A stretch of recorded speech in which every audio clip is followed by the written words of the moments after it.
குருவும் திருவும். குழந்தைகளுக்கு அடிப்படை உறவுகளை அறிமுகம் செய்யும் போது மாதா, பிதா, குரு, தெய்வம் என்று வரிசைப்படுத்தி அறிமுகப்படுத்துவது மரபு. இதில் முதல் மற்றும் இரண்டாம் இடத்தை பிடிக்கும் உறவுகளுக்கும் குழந்தைகளுக்கும் இந்த பந்தம் உண்டு. இறுதியில் இருக்கும் தெய்வத்திற்கும் படைத்தவன் என்ற பந்தம் உண்டு.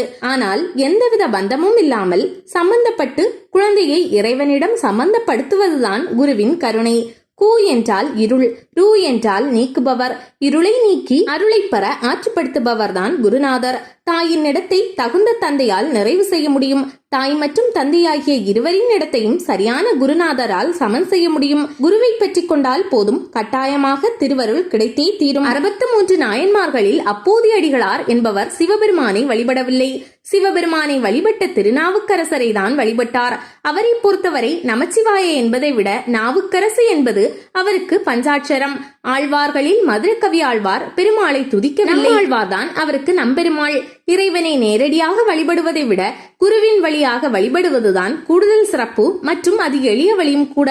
காட்டு வழியில் நடக்க முற்படும் போது அதற்கு முன்பே ஒருவர் அவ்வழியில் நடந்திருந்தால் கல்லோ முள்ளோ குத்தி கால்வழி ஏற்படாமல் எந்த சிரமமும் இன்றி சேர வேண்டிய இடத்தை சேரலாம். காரணம், அவரின் தடம் பதித்த வழி சற்று சௌகரியமாக இருக்கும். அதுபோல் கடவுள் வழிபாட்டில் நாமே ஒரு வழியில் சென்றால் இலக்கை அடைவது சற்று கடினம்தான். காரணம், வழியில் பல துன்பங்கள் இருக்கலாம். ஏன், நாம் தேர்ந்தெடுத்த வழி தவறாகவே கூட இருக்கலாம். அதுவே குருவாக வந்து ஒருவர் கூட இருந்து வழிகாட்டினால் திருவருள் பெறுவதில் எந்த தடங்களும் இருக்காது. காட்டுக்குள் கிடைக்கும் வெளிச்சத்தை போன்றது ஆண்டவன் வழிபாட்டில் ஆசானின் வழிகாட்டல்.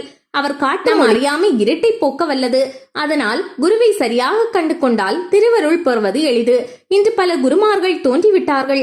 அவர்களுக்குள் தனக்கான உண்மையான குரு யார் என்று தேர்ந்தெடுத்துக் கொள்ள வேண்டும். தவறான குருவை தேர்ந்தெடுத்து பயணித்தால் கண் தெரியாத ஒருவர் கண் தெரியாத இன்னொருவர் வழிகாட்ட நடந்தால் இருவரும் சேர்ந்து குழியில் விழுவர் என்கிறார் திருமூலர்.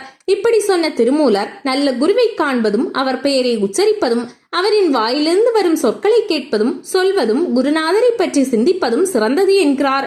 குருவருளால் திருவருள் கிடைத்தே தீரும்.